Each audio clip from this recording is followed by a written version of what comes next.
Fala galera, boas-vindas aí para você que está nos assistindo, para você que está nos escutando. Estamos aqui no Porto de Ideias, o podcast do Conecta BB e agora também, né, do Café com X, lá do Banco do Brasil. A gente está com a presença aqui da Accenture, né, e para debater, né, para discutir um pouquinho e falar sobre o futuro da UX com IA, né, um tema que está bastante alta, né, e aqui a gente vai conversar um pouquinho, então, o que muda, né, no processo de UX, qual que é o perfil do profissional de UX, do profissional de design hoje, né, na era da IA, e como que as empresas, né, estão lidando, estão absorvendo, né, essas mudanças no mercado de UX. E para isso eu estou aqui com 3 pessoas incríveis para conversar com a gente. Felipe Neves, né, que é gerente de governança e operações do Banco do Brasil. Eu estou com o Aaron Asna, isso? Asnar, né? Beleza, obrigado. Ele que é gerente de Product Designer, né? Design de produto na Accenture. E a Carla Nascimento, que é gerente de Design na Accenture Brasil. E eu sou o Cadu Saúgo, eu sou um homem branco, tenho cabelos grisalhos, barba grisalhas. Hoje estou com uma camiseta azul aqui para participar do podcast. Eu sou líder do Centro de Excelência em Experiência do Usuário do Banco do Brasil. E para a gente contextualizar, né, entrar todo mundo na mesma página, eu queria perguntar assim, de forma bem rápida para vocês, né, qual que é o impacto, falando assim do impacto da IA no processo de UX, de maneira bem resumida, o que muda, né, o que significa isso, né, essa era da UX com IA? Podemos conversar com você, Felipe? Fala um pouquinho para a gente, na sua visão, assim, de forma rápida, o que muda? Bom, meu nome é Felipe Neves, eu sou gerente de governança e operações de UX lá no BB. Eu sou um homem branco, cabelos grisalhos, estou vestindo uma camiseta preta com um colar preto com um detalhe prateado.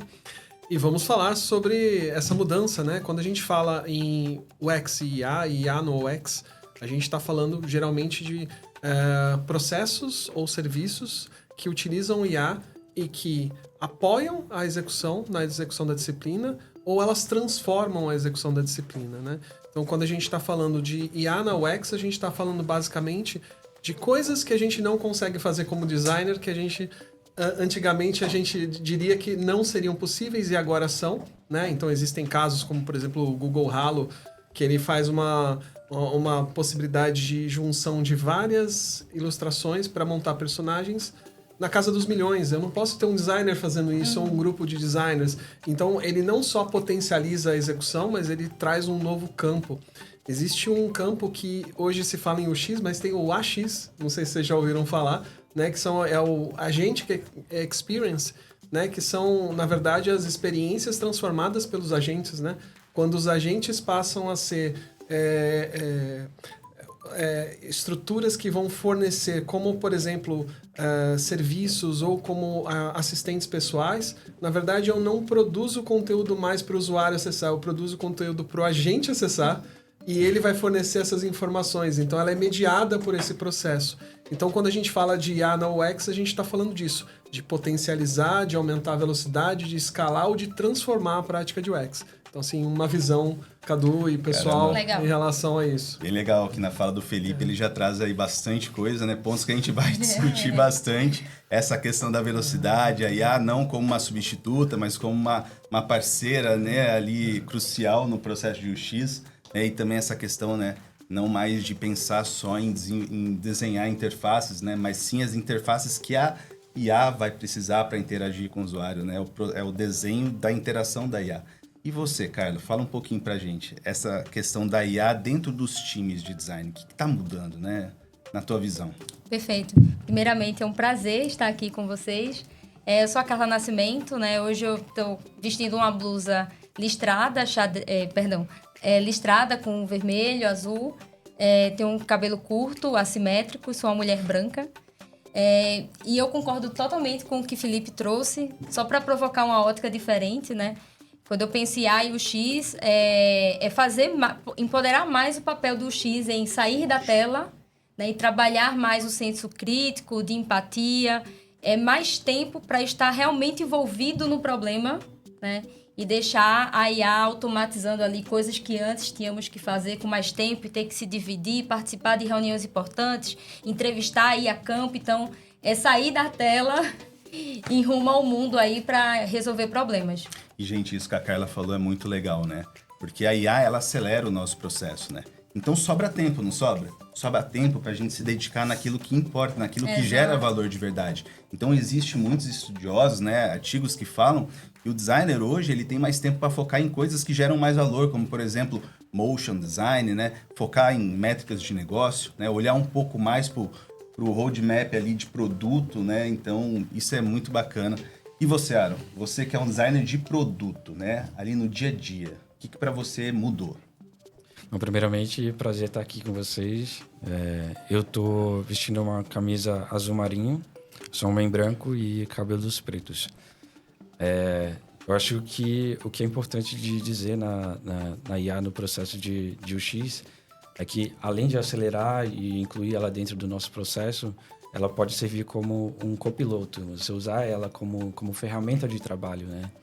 E é muito importante a gente não entrar em vislumbrar o que essa IA ela entrega, mas também saber discernir o que a gente vai poder utilizar, né?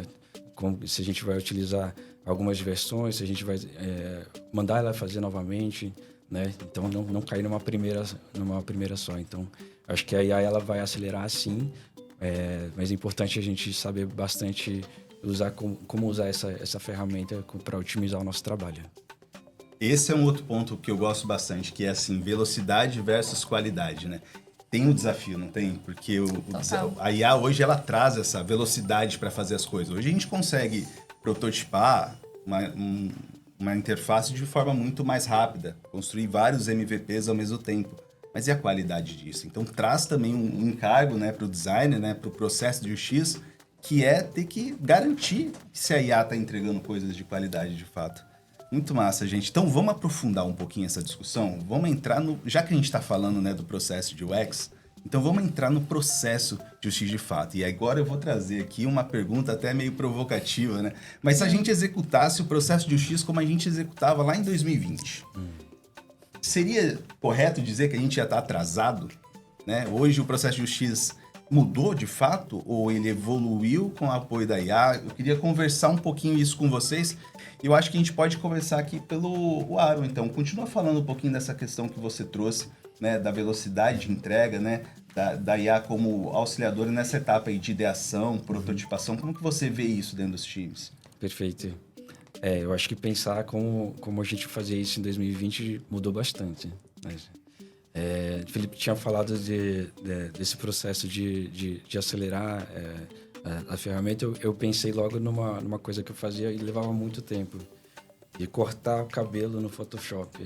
Vamos tirar o fundo e vamos colocar a cor da marca. E a gente coloca...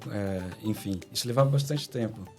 Tem processos que a gente faz que antes levava muito tempo para fazer e hoje a gente pode automatizar. Hoje, por exemplo, a gente tem plugin que a gente coloca no Figma para remover o fundo, né? Isso é feito com IA. Uhum. Então, a gente consegue fazer muito mais. Por exemplo, vai montar uma tela que a gente precisa fazer esse processo 6 vezes. A gente vai fazer muito mais rápido e vai ter tempo para pensar em outras coisas mais importantes. Testes mais rápidos também, né? Então, hoje a gente consegue fazer, né, testar nas etapas de ideação muito mais rápido, né, gente? A gente tem esse apoio. E você, Carla, então, assim, quando a gente fala do processo de UX, numa visão, assim, mais da liderança, né? Você como gestora de design, o que você tem observado aí que tem mais gerado impacto nessa questão do processo do designer ali no dia a dia? Finalmente chegamos na era de velocidade de entrega que o cliente tanto esperava. Sabe aquela coisa que virava até piada, assim, de você fez um processo de entrevista e tem um botão lá, consolidar, trazer dados estratégicos. Era assim que o cliente via, né? Dizia, um processo muito moroso, não tem como ganhar velocidade nisso aí. E aí eu vejo que hoje, né, com a IA, a gente consegue consolidar isso mais rápido, estruturar isso mais rápido, com qualidade. Então, essa é a diferença. Se for a primeira instância, né, pensando de forma mais rápida, não é que, inclusive você perguntou, né, se estaríamos atrasados, né, se replicássemos hoje. Eu acho que em termos de conceito de metodologia, algumas coisas não, porque a gente está sempre acompanhando, né, então assim, apesar de o design thinking, por exemplo, não ser o hype, mas a gente utiliza ainda como método, né? Mas agora é isso, eu acho que é mais tempo para estar próximo do cliente e ser mais assertivo naquele time que ele tanto esperava, né? Então não tem como regredir, só se a internet acabar. Bom demais. Felipe, né? Felipe, você que tá ali à frente das operações, então o Ops, né? Content Ops, Research Ops, Design Ops, né? Você entende que evoluiu muito esse processo do Ops com a IA?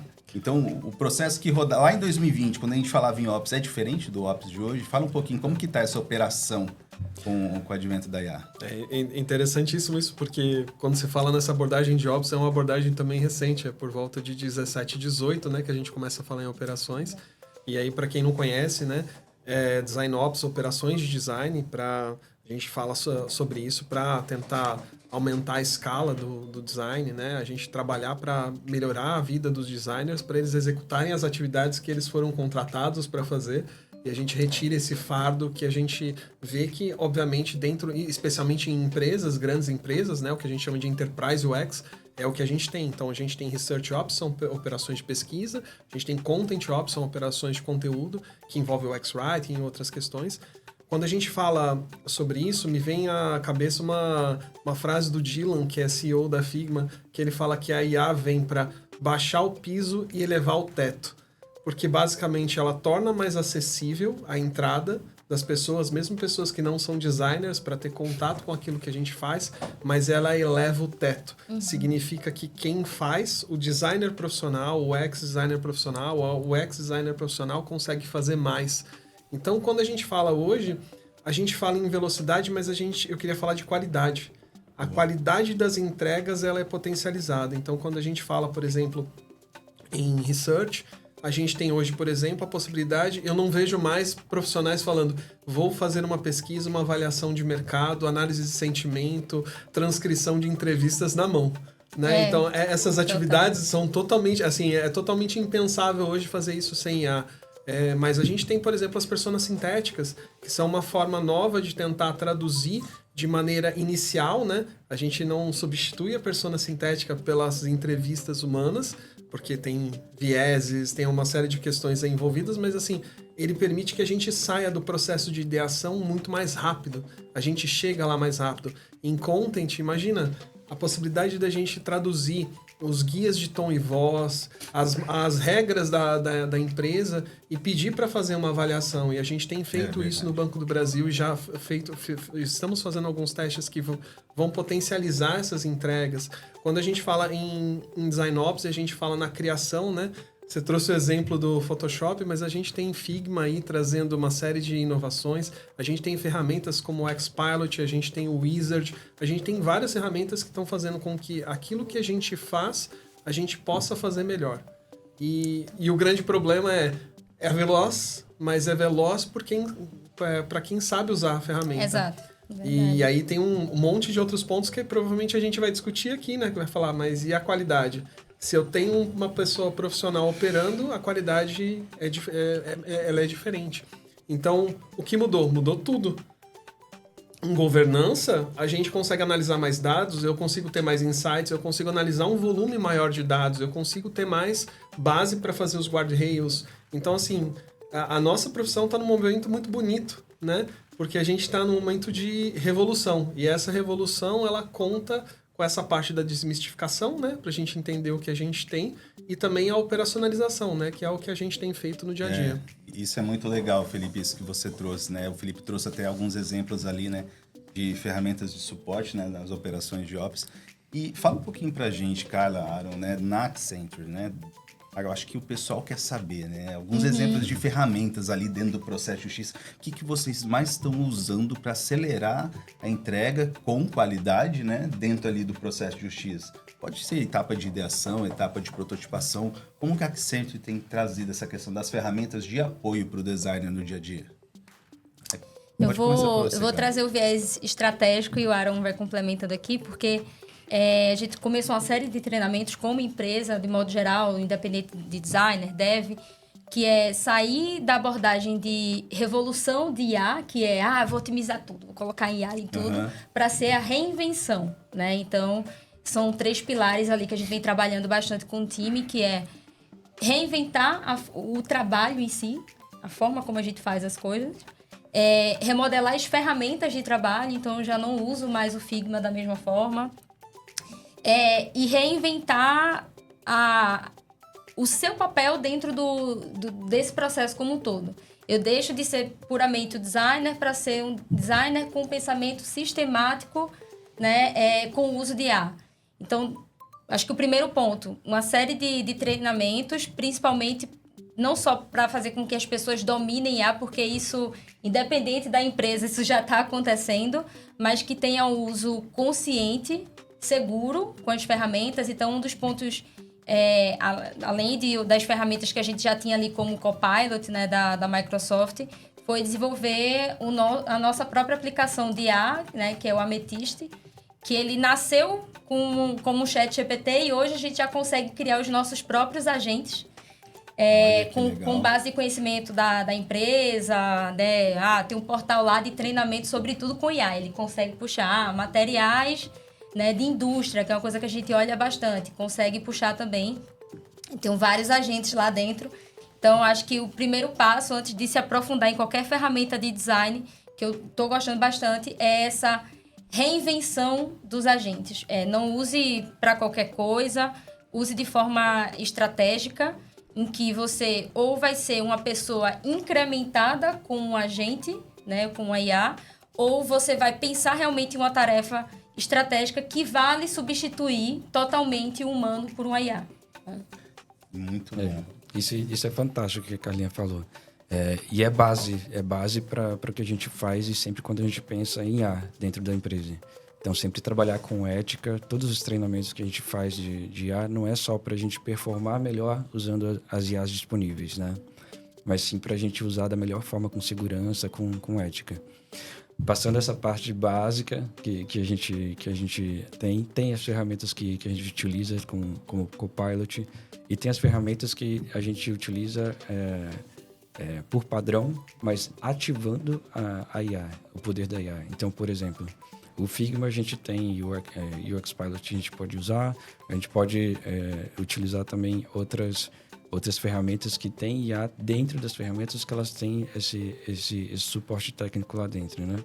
E a gente faz integrações também. Por exemplo, eu, designer, eu estou usando uma ferramenta de desenvolvimento, mas sem precisar entrar em código. Então, eu uso uma interface com MCP que vai integrar o Figma e VS Code, usando Copilot, com LLM de ChatGPT, Gemini, Claude. Então, a gente também começa a abrir o nosso leque de ferramentas para começar a interagir e ter outputs que a gente precisa. Por exemplo, fazer um protótipo dentro de um navegador, né?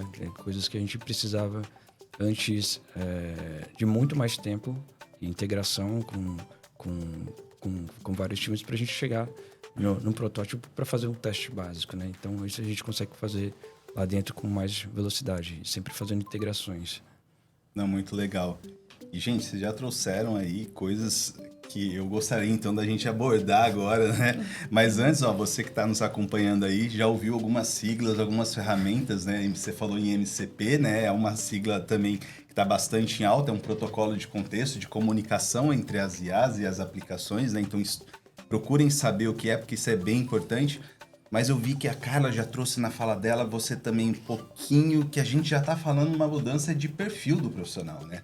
A Carla trouxe algo que eu achei muito interessante, né, Felipe? Ela falou assim, a gente está num momento que a gente está tendo que se reinventar, né? O fundador da DeepSeek, né, ganhou o Prêmio Nobel em 2024, ele já fala isso bastante, né? O profissional de hoje é uma pessoa que está tendo que se reinventar o tempo todo. Então, mudou as atividades do processo de UX.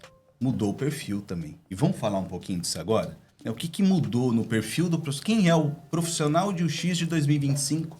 Quem é o profissional de UX lá 2030, né? Então, o profissional de UX vai ter que usar o VS Code, é isso mesmo? Então, ele virou um desenvolvedor, né? O designer engineer, né? Eu acho que não é bem assim, né? Mas vamos conversar um pouquinho sobre isso.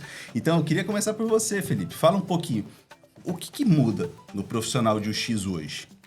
É legal você trazer isso, Cadu, porque a gente tem uma disciplina em mudança, né?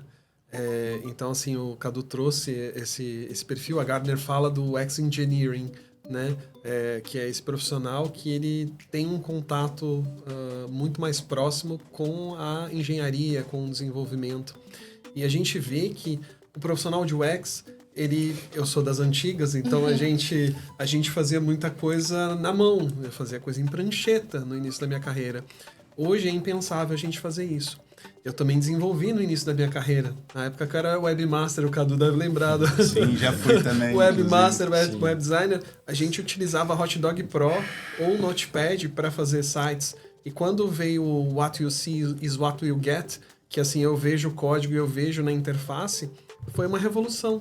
Mas eu não queria voltar ao que era antes. Você pensa em fazer alguma coisa sem usar uma ideia no Notepad ou em qualquer outro editor de texto, então a gente vê que isso tem potencializado essa mudança.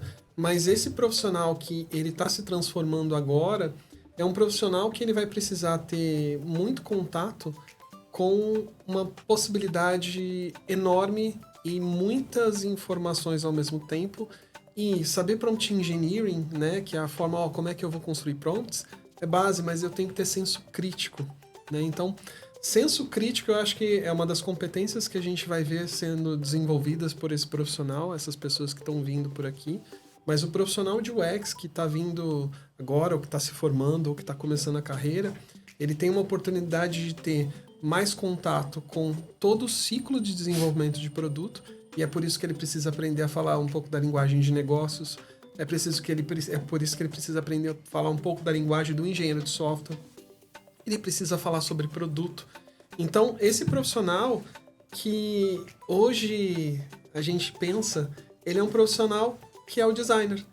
Quando a gente fala da escola da Bauhaus, lá na década de 40, o profissional, o designer, ele era o cara que fazia o projeto, ele produzia, ele é um projetista. Ele não tinha um testador de cadeiras, ele não tinha uma pessoa que ia falar sobre a experiência da cadeira, ele era um profissional completo.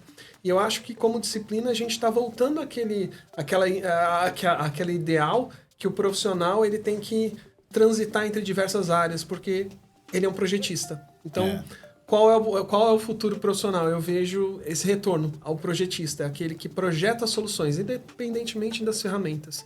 Mas as ferramentas são importantes. Mas o mais importante é o que ele projeta, tá? Muito legal.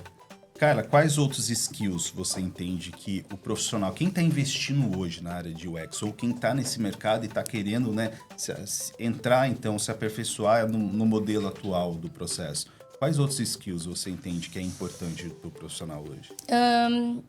Eu concordo com o que o Felipe trouxe, e eu acho que outros conhecimentos, outras skills seriam as ferramentas em si, né?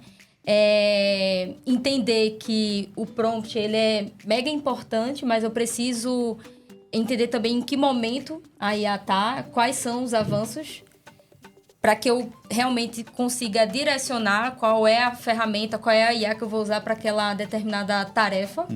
Né? E eu acho que o pensamento sistemático, assim, antes de executar qualquer tarefa, por incrível que pareça, talvez eu esteja puxando a sardinha para o meu lado, né? Que hoje eu faço muito trabalho também de priorização, negociação, gestão. Cara, antes de fazer qualquer coisa, pense se realmente aquela tarefa tem que ser feita por IA. Porque às vezes você gasta mais tempo, né? Ou deixa de usar uma skill mega estratégica sua para ter que preparar um prompt, passou lá... vou revisar, vou testar, vou gerar o prompt gerador de prompt. Agora vou jogar num agente que é crítico de prompt. Para o quê? Para gerar um slogan. Que deveria ser um processo criativo seu. Então, assim, eu acho que se eu fosse resumir uma skill que o designer precisa desenvolver, é realmente um pensamento sistemático de onde eu tenho que usar inteligência artificial, né? E não deixar a criatividade de lado, principalmente. Isso é muito importante, né? Porque senão a gente acaba se tornando refém da IA, né? E não é essa a ideia, né? Exatamente. IA não é para tudo, né? A gente tem que entender o momento e a forma certa de utilizar ela, né? Então, ficou claro aqui, eu acho que para todo mundo, né? Que um dos skills importantíssimos aqui que a gente precisa adotar, né? Um deles é entender as ferramentas de IA. A gente precisa conhecê-las e saber como usá-las, né? A própria engenharia de contexto, engenharia de prompt, eu acredito que seja importante nesse cenário agora para o UX, né? Ele conseguir entender, né, como que ele constrói um prompt correto, como ele traz contexto, né, para que ela traga o insumo com mais qualidade. E eu não lembro quem disse isso, mas eu li há um tempo atrás que um dos skills também que eu gostaria de contribuir aqui com vocês, isso não só para o designer, né, mas trazendo aqui para o designer, que a gente precisa aprender a aprender, né? A gente precisa entender e conseguir trazer um modo operante no dia a dia de como que eu absorvo esse conhecimento. As coisas estão mudando muito rápido, né? E eu preciso aprender muita coisa e muitas vezes ao mesmo tempo, né? Então é um jeito novo de aprender, né? Não é mais eu vou focar naquela disciplina ou naquela stack específica e eu vou só estudar ela. Não, tem que estudar várias coisas ao mesmo tempo. Fala um pouquinho para nós, Aaron, skills também do profissional de UX hoje. O que você entende que é? Você falou, trouxe já o lado ali do vibe coding, né, das ferramentas de desenvolvimento. É um skill importante? Você entende que o designer hoje ele precisa conhecer até essa questão da proximidade, né, entre designer e desenvolvedor, né? Com a IA, ela aproximou mais ainda? Está começando a ficar muito próximo, né, uma disciplina da outra? Como que você enxerga isso? Eu acho que as vantagens do momento que a gente está de IA é a gente se tornar um profissional generalista. Não, a gente não precisa saber tudo. Mas se a gente souber um pouquinho de cada coisa, a gente consegue sim chegar no objetivo. Então, é pensar muito nisso, né? Em que momento que eu vou usar a IA? Será que eu vou acelerar o meu processo se eu entender um pouquinho mais da outra disciplina? Eu acho que tem um pouco disso, né? E saber utilizar a IA e as suas LLMs ou o seu modelo, ou modelos de prompts, né? Tem muitos... A gente fala sobre... tem fórmulas de como montar um prompt. E tem estruturas também. Sim. Tem até algumas siglas, não vou saber todas agora. Mas de falar do problema, de citar exemplos, de dizer como você quer fazer e como não fazer, que modelo você vai entregar, se você precisa de métricas para isso ou não. Criar um modelo de como criar esse prompt. Então, isso são coisas interessantes, né? Que a gente pode aprender e são skills assim importantes de saber como que a AI funciona. Como criar um agente, por exemplo, se você já está um pouco mais avançado. Ele precisa de instruções, base de conhecimento, como isso funciona, quais são as interações, como ele vai responder para você, qual é o papel dele, né? E aí, avançando um pouco mais, como outros agentes vão conversar com outros agentes, vão fazer uma plataforma multi-agente. Então, eu acho que começando do básico é entender um pouco mais sobre como a gente entende esses prompts, né? E conversando com a IA e testando modelos diferentes. Joga um prompt em uma, joga um prompt em outra, analisa, vê para que serve um, para que serve outra. Se tiver dúvidas na sua cabeça, se você não estiver confortável com a resposta, pergunta para a IA, né? Para ela dizer para você qual que é o melhor caminho. Eu acho que tem muito disso, de ter esse pensamento estratégico e skills um pouco mais generalistas do que antes. Legal. E só para a gente fechar, então, essa questão das habilidades, né, do novo profissional de UX, e como que fica a questão do viés do negócio, né? Vocês entendem que hoje o designer, ele é um profissional que hoje tem que entender muito mais do que antes sobre métricas, sobre ROI, sobre a estratégia de negócio? Felipe, você que está aí na governança, né, nas operações de UX lá do Banco do Brasil, como que você tem visto isso? Tem sido algo recorrente, né, essa necessidade do designer entender também do negócio, né, dele se dedicar mais naquela etapa ali do business case, né, de trabalhar o roadmap do produto. Você entende que isso é também um skill, né, cada vez mais sendo exigido aí do profissional? Perfeito. Antigamente o que a gente tinha era muito novo e as pessoas deixavam para que os profissionais de UX fizessem as entregas e muito pouco se sabia sobre o potencial do que a gente tinha. Hoje a disciplina é um pouco mais madura, então as pessoas sabem o que esperar das entregas. Então, quando a gente não consegue conversar com as áreas de negócio, a gente perde força em relação a não apenas a nossa argumentação, né? Mas também a gente perde força para entregar mais valor. A gente precisa saber que dentro de um contexto do ciclo de desenvolvimento de produtos digitais, a gente não tem mais silos, ou não deveríamos ter mais silos, porque os silos impedem que a gente entregue mais rápido, né? É o que a Carla trouxe, né? Agora eu consigo entregar mais rápido, mas eu consigo entregar mais rápido porque eu tenho uma conversa mais coesa entre as áreas. Então, se eu não sei o que é retorno de investimento, que é o ROI, se eu não sei o quanto de leads eu estou gerando, se eu não sei o impacto que eu estou tendo lá na ponta, eu tenho mais dificuldade de fazer com que as empresas continuem executando as atividades que elas fazem usualmente. O objetivo da empresa é dar lucro, né? Obviamente, a gente está preocupado na entrega de valor para os nossos clientes, mas para a empresa, para ela se manter, ela precisa ter lucro. E para a gente conseguir fazer com que isso se transforme em realidade enquanto a gente entrega aquele valor lá na ponta, a gente precisa saber como é que a gente tem que se comunicar com essas pessoas. Isso faz parte hoje do ciclo de desenvolvimento. Então, saber a linguagem dos negócios e saber como trafegar e conversar com os profissionais de produto, com os profissionais financeiros, os profissionais de outras áreas, especialmente de negócios, é uma habilidade importante. E os profissionais hoje que sabem falar sobre isso são os profissionais que estão indo para uma área que geralmente a gente chama de UX Strategy, né? De estratégia de UX, que é uma área em ascensão.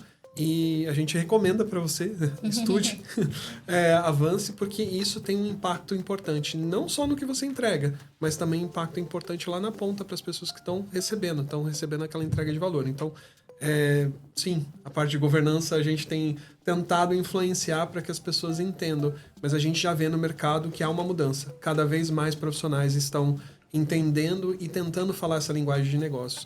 O advento do Product Designer é também um pouco dessa evolução, né? O UX-designer, em muitos casos, fala, eu sou product, por quê? Eu pego de ponta a ponta, né? Então, assim, eu sou profissional de UX, eu sou um profissional de UX+, né? Porque eu consigo entender sobre o UX e sobre o produto. Então, também a gente vê no mercado essa evolução. Pode falar, cara. Quando você falava, eu construí aqui uma analogia muito interessante, né? Essa questão do UX Strategy, que... sempre tentei engajar no time, formação, e aí o pessoal introduzia de forma estratégica para ter um crescimento de carreira, né? Agora eu sou mais sênior, eu estou estudando strategy. Será que deveria ser dessa forma, né? Quando eu olho para o UX de forma isolada, fazendo analogia aqui, eu tenho um jogo de xadrez, né? Então, como UX, eu vou pensar no tamanho da mesa para que tenham 2 jogadores, a peça, o formato da peça, de como pegar, né, de forma mais ergonômica. Quando eu coloco o strategy ali, eu não estou só elaborando o jogo de xadrez, né, em termos físicos. Eu estou pensando em quais estratégias, né? O cavalo, ele tem tais movimentações, ele vai chegar até determinado ponto. Então, já tem uma intenção por trás, né? Que aí é onde vem o viés de negócio. Eu posso afirmar com toda certeza, assim, uma movimentação que eu venho percebendo. Eu tenho pessoas no time que começaram, 6 anos atrás com a gente e tinha um papel bem redondo como UX, né? No sentido ali de cuidar de uma aplicação, a experiência de uma aplicação. E que hoje, eu acho que ele fala mais com o PO e faz mais reuniões, né? Do que, de fato, tratar de telas ou pegar em alguma ferramenta.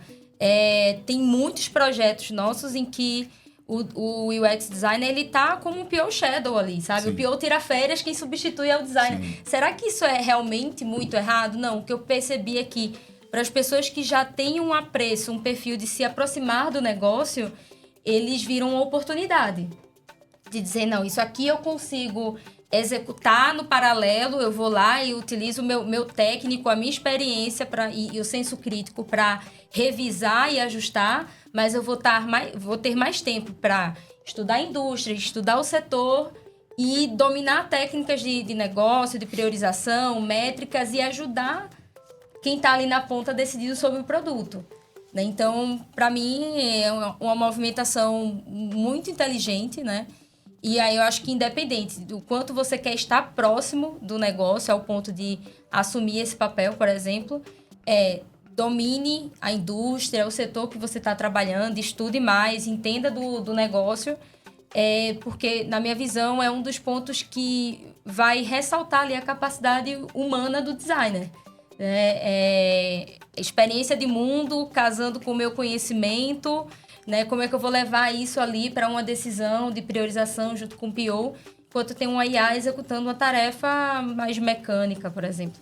Perfeito. E aí a Carla trouxe muito bem, né, pessoal, essa visão, né, do porquê que o profissional de UX, então eu afirmo isso, né, ele não vai ser substituído. Justamente por esse fator humano que a IA hoje não consegue.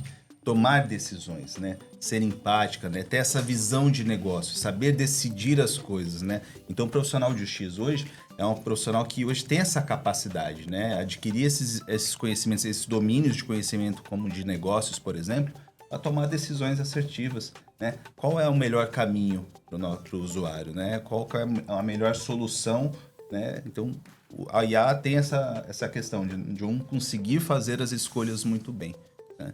Mas muito legal essa discussão lá no Banco do Brasil. A gente realmente tem batido nessa tecla, né, Felipe? Em evidenciar o valor, né, da disciplina, o valor do design, né, o valor daquilo que a gente entrega os produtos, né? Hoje nós fazemos reports para linhas de negócio, como, por exemplo, mostrando, evidenciando o impacto da atividade de design daquela linha de negócio para o cliente, para o cliente interno. Então, isso é bem importante, né? Então, dessa conversa nossa, deu para entender que o profissional de UX hoje, ele já é meio que um full stack, né? Porque ele precisa saber de negócio, né? Ele precisa saber das ferramentas de IA, ele precisa saber do processo de UX dele, mas também precisa saber um pouquinho, né, de desenvolvimento. Então, é isso, né? O profissional de hoje, ele precisa realmente ser o generalista, né? Lá no Banco do Brasil, a gente também fala muito sobre isso, né? O generalista versus o especialista. Bacana, gente, muito legal. Então agora vamos falar um pouco sobre como que as empresas, como que o mercado tem visto esse cenário novo, né?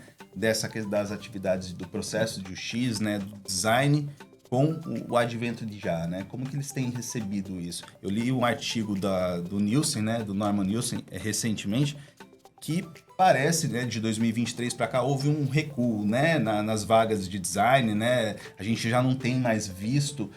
Na visão de vocês, isso foi um boom e agora o mercado ele parou um pouco de tentando não absorver mais, né, essa quantidade de designers, ou é o perfil, né, que mudou e aí o mercado está sendo mais exigente, né? E quem já está dentro da empresa, né? Como que, Felipe, pode começar falando um pouco para a gente, como que o Banco do Brasil está absorvendo, né, esse novo processo de design ali dentro da organização, né? São dois aspectos importantes, né, em relação ao impacto do mercado, né, dos profissionais. A gente não pode fechar os olhos porque a IA vai ter um impacto, já está tendo um impacto sobre layoffs e sobre outras questões, né? Aquelas pessoas que executavam atividades muito operacionais, elas efetivamente têm um risco, né, envolvido, e a gente sabe disso. Mas o último reporte do World Economic Forum, que é muito importante para ver o que vai acontecer nos próximos anos, ele aponta lá que o terceiro item é IA, ou seja, de demanda por profissionais. A área de experiência é a oitava. Não é ruim, gente. Não, assim, tá numa boa não é posição. ruim. Quando a gente vê, por exemplo, o último report sobre o UX Researchers, a gente vê uma estabilidade nos últimos anos com uma tendência devagar de diminuição. A gente vê outros aspectos envolvendo profissionais que grande parte deles a gente está vendo que assim, o profissional que se especializa ou que sabe o que ele está fazendo, ele consegue entregar mais com o apoio dessas ferramentas. Então, assim, há uma questão importante que a gente tem que avaliar, como a gente vai lidar com isso, né? E a preocupação saiu um artigo recentemente falando sobre o impacto de vibe coding na UX. Uhum. E aí ele fala o seguinte, que nas entrevistas dos profissionais, eles apontam que a IA é vista como um júnior. Equivocadamente, tá, gente? A gente não pode falar que a IA é uma pessoa, mas assim, a IA é tratada como um júnior. E como tal, eu me preocupo em duas coisas, né? O nível dos júniors que a gente está tendo acesso. E segundo, como é que a gente vai ter outros júniors no mercado, né? Há uma brincadeira, né, no mercado que fala assim, você com 2 meses de UX, você já não é mais júnior, né? Então você não encontra profissional UX júnior, você só encontra pleno e sênior. Mas, brincadeiras à parte, a gente vai verificar que essa mudança, esse impacto que a IA vai trazer para a gente, ela vem para trazer possibilidades e também ela vem trazer algumas preocupações. E a gente tem se preocupado em falar sobre isso dentro do Banco do Brasil, né? Porque a gente tem que preparar também as pessoas para esse universo, né? A gente não pode imaginar, especialmente no banco, onde a gente tem uma preocupação genuína com a formação das pessoas. As pessoas entram no banco e a gente forma pessoas, a gente forma profissionais.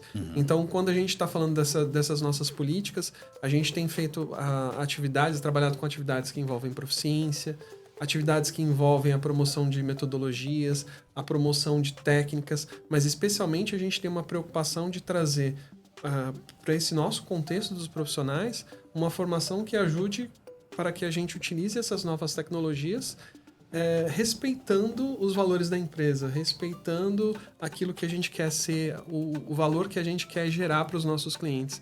Então, dentro desse contexto, Cadu, assim, essa transformação e a forma como a gente vem lidando, ela se traduz em uma série de estratégias para reposicionar a nossa disciplina de UX como se ela possa, pensando nela como um elemento transformador desse novo momento que a gente está vivendo. Tá? Então, não é só sobre a disciplina, porque a disciplina de UX está focada muito na pessoa, está focada no nosso cliente, no nosso usuário e no valor que a gente entrega. E a gente tem essa preocupação genuína. Né? E, Aaron, eu queria perguntar para você a questão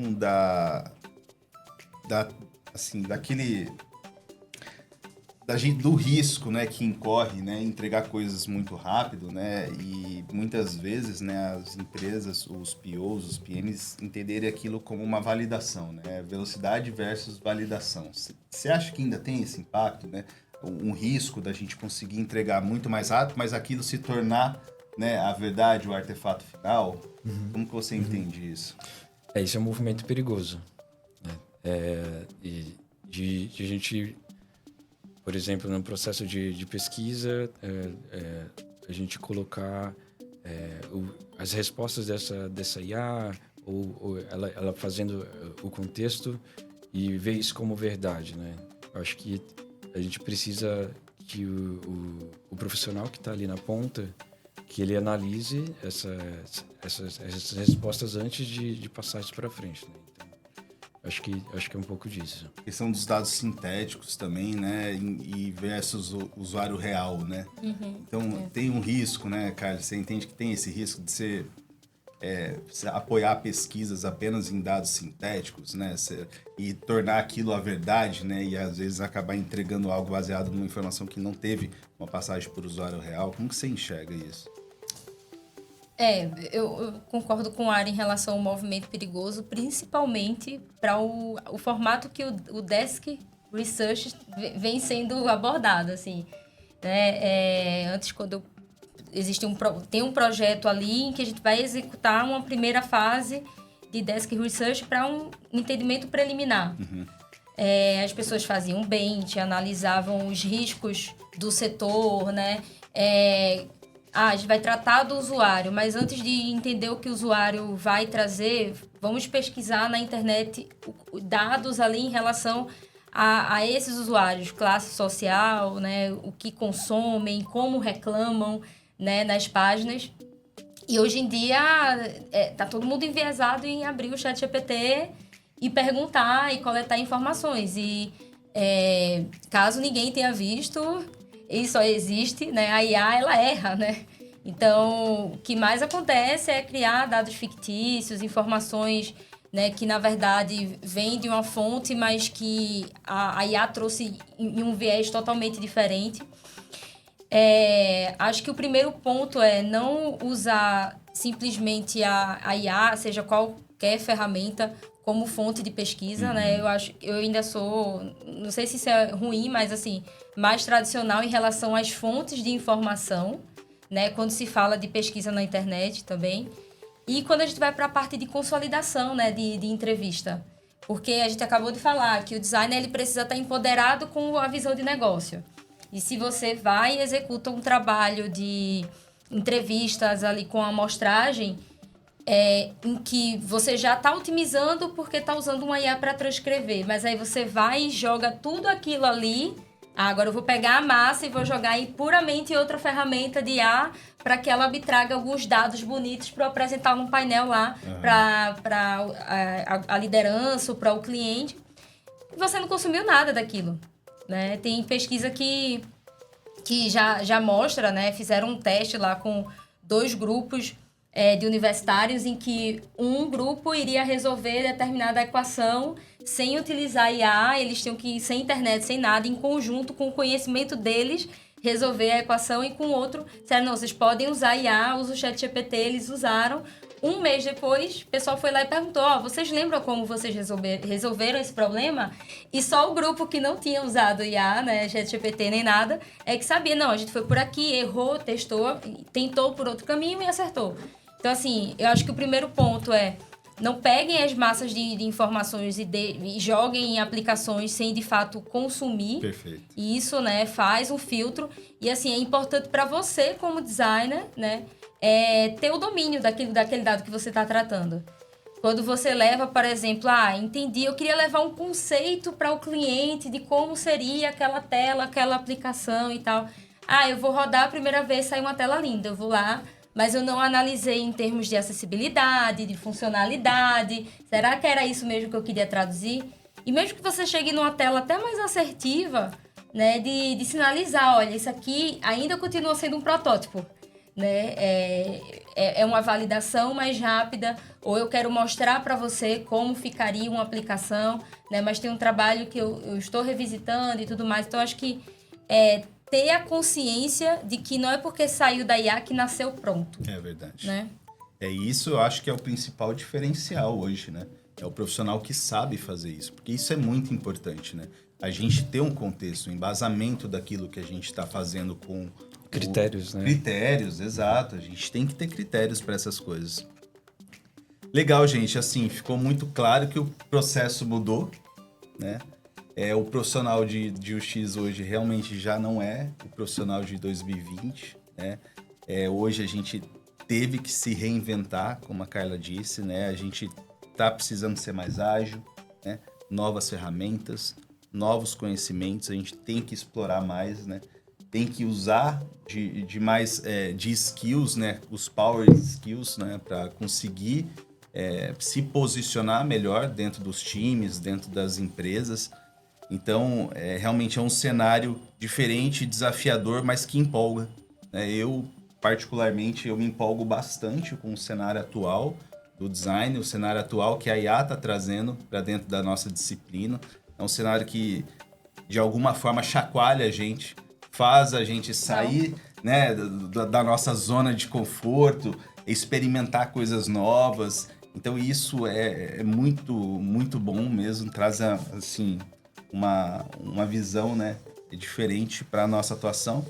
E para a gente fechar com chave de ouro, então, eu queria deixar uma deixa aqui, fazer uma pergunta para vocês. Queria que vocês deixassem aqui para quem está nos assistindo, quem está nos ouvindo, né, uma dica de ouro aí, cada um de vocês, para quem está querendo, né, investir nessa área de UX agora, ou para quem já está na área e está precisando evoluir ali nos conhecimentos, e para empresas, né, que querem investir na área de design, na área de experiência, né, dos seus produtos. Que dica vocês gostariam de deixar aqui pro pessoal? 01, para quem começa? Vamos lá. Carla, por favor, então. Primeiro para os profissionais, né, para quem já está nessa jornada, né, vamos falar dessa forma, que já vem trabalhando com UX, não se distanciar do tema, né? A gente ainda encontra, assim, em alguns debates, pessoas, né, que talvez por receio ou resistência mesmo, não quer se envolver com a temática de diz que é o hype, depois vai passar. Eu acho que tem que se envolver mesmo e acho que utilizar de tudo que a gente já falou aqui. Para quem está ingressando agora, né? Eu já tenho uma jornada ali mais curta, mas que já planeja o futuro. Eu acho que... Sei lá, cara, eu acho que utilizar a IA é um bom viés, mas não deixar de entender como os incas e os maias faziam as coisas, né? Tá, beleza, não posso me dar o direito de, por exemplo, fazer mais um protótipo de papel, né? Para fazer uma validação ali, um workshop, alguma coisa. Mas, assim, entende do princípio de onde aquilo nasceu, né? Porque eu venho refletindo, assim, como vão ser as novas gerações de designers, ou seja lá qual vai ser a sigla, a gente não sabe, não dá para fazer um bolão, mas... Cara, a gente falou de coisas aqui, né? Utilizar o Figma, assim, o Photoshop e tudo mais... Eles não vão vivenciar determinadas coisas que a gente fazia. E tudo bem, né? Mas eu acho que ter esse contexto histórico, não deixar de... Eu acho que tudo que a gente fazia vira história. E assim como a gente estudava história da arte, eu acho que vai ter que ter um processo de... Tá lá o professor mostrando na tela, olha, era assim que eles faziam, não existia Figma, né? Eles faziam a grid na mão, né? Não tinha um atalho para isso. Então, eu acho que entender do contexto histórico mesmo... e utilizar a IA de forma inteligente. Eu ainda continuo afirmando, vai estar lá na minha lápide, né, que o UX, ele existe para pensar, né? E não é a inteligência artificial que vai substituir isso, né? Muito bom. A IA, ela vai com o poder de pensar e construir coisas com base em tudo que ela já tem. É uma série de combinações, né? As pessoas, elas... estão criando o tempo todo. Eu não sou mais a mesma de quando eu saí daqui, de ter trocado isso com vocês. Então, eu acho que usar esse poder da criatividade, do pensamento, pensem, né? E eu acho que para as empresas, primeiro, contrate profissionais que hoje a gente já vem chamando, né? Que são nativos de IA, né? Já trabalham de forma muito natural, já sabem onde aplicar, por que aplicar, de forma segura. E para alguns clientes ou empresas que ainda têm um certo distanciamento, né? Que acredita que eu tenho muitos sistemas legados e, inclusive, eu acho que é um bom posicionamento para o próprio banco, né? Quando fala em banco, tradicional, sistemas antigos, logo não tem dados para trabalhar com IA. E aí vem vocês aqui, né, e dá um show de como vocês estão à frente nesse sentido. Então, assim, não amarrem o seu distanciamento da IA com base no passado. Assim, mesmo que você não tenha uma estrutura de arquitetura, tecnologia, se aproxime desses conceitos, né, troquem e contratem profissionais que já têm esse domínio. Legal. Aaron.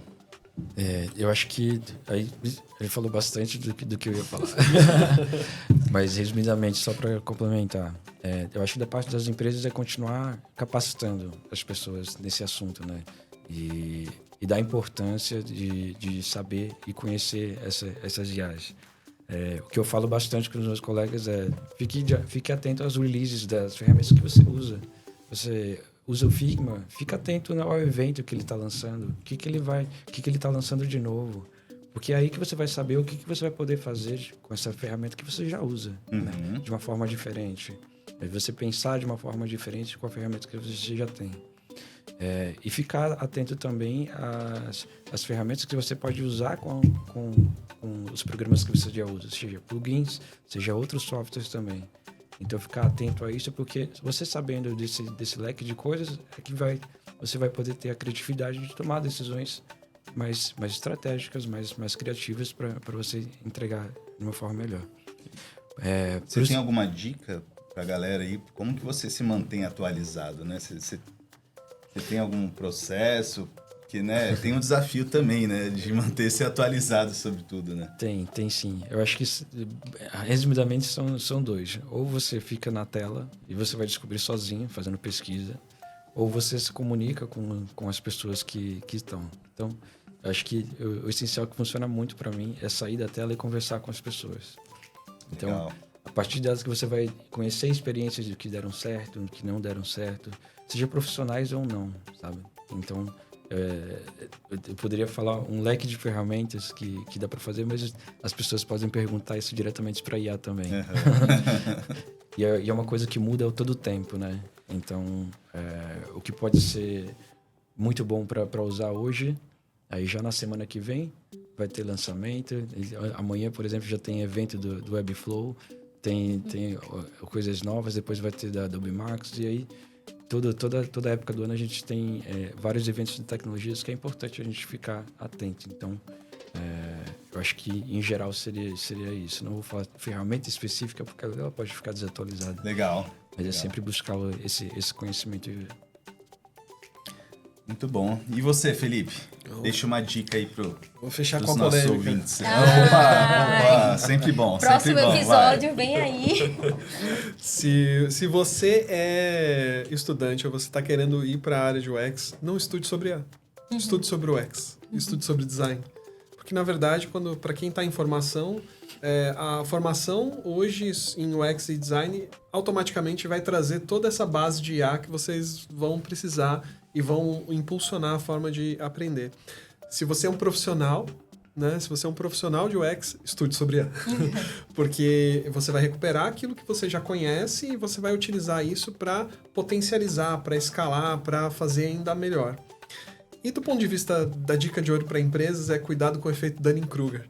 Né? Existe uma pesquisa que aponta, né, que quanto menos a gente sabe sobre uma coisa, mais a gente acha que sabe. Então, grande parte do que a gente está vivendo é novo. E as pessoas que estão nas empresas não necessariamente são especialistas nas áreas. Então, quando a gente vê o hype, né, esse hype, nossa, eu consigo entregar, eu faço um prompt com uma frase e ele me solta um site. Só que aquilo que ele está soltando é um template, é alguma coisa pronta. Tem alguns elementos e complexidades que vai funcionar talvez numa pequena empresa, mas não funciona numa grande empresa. Então a gente precisa avançar no nosso conhecimento, confiar mais em profissionais experientes, porque eles é que vão transformar. Formar times só com ferramentas, a gente vê no Reddit muitas coisas, né? Uma pessoa que foi lá e falou, eu quero demitir todo o meu time e agora só estou usando IA. Passou um mês, ele postou lá que ele estava procurando novos desenvolvedores. Teve um outro caso lá no Reddit que a pessoa foi falando, nossa, eu produzi sozinho esse aplicativo e estou recebendo não sei quantos $1.000. Aí depois ele foi reclamar, poxa, mas todo mundo foi atacar o meu software e fez eu gastar muito lá em tokens, porque ele não foi atrás de saber sobre segurança. Então a gente vê que esse momento, assim, as potencialidades são imensas, especialmente para empresas, especialmente para as pessoas que estão aí fazendo entregas, mas a gente tem que tomar um pouco de cuidado com esse FOMO, né? Esse Fear of Missing Out. Né? Não é porque tá todo mundo falando que eu tenho que sair fazendo a mesma coisa. E essa é a preocupação principal para a empresa. Então, assim, se você é estudante, não vai estudar sobre IA, vai aparecer no seu processo a IA durante todo o seu caminho, todo o seu percurso. Se você já é profissional, estude sobre IA, que vai transformar a forma como a gente faz. Se você é empresa, tome cuidado para não achar que você sabe mais do que você sabe. Porque os seus profissionais estão em formação, o mercado está em transformação, e é um mito dizer que já tem uma fórmula pronta de como aplicar a IA na UX. Está todo mundo aprendendo. E assim, a gente vê casos de sucesso, mas no final a gente está todo mundo aprendendo. As empresas do Brasil, as empresas de fora, as empresas grandes e as empresas pequenas, cada um no seu passo. Então é um momento de transformação, mas é uma oportunidade. Se a gente seguir essa oportunidade adequadamente, a gente consegue chegar lá na frente com um impacto muito maior. Então, para fechar com polêmica. Gostei da polêmica. Muito bom. É isso, gente. Obrigado para vocês que nos assistiram, que nos ouviram. Eu queria agradecer aqui a Carla, o Felipe, o Aaron. Esse bate-papo foi riquíssimo, né? Muita coisa, muito conteúdo para a gente falar. E para você fica a dica, experimente, né? Procure, estude, desenvolva os seus skills. Espero que vocês tenham um futuro brilhante. Um abraço e até o próximo episódio. Esse foi o Porto de Ideias. Um abraço, galera. Tchau, gente. Obrigado.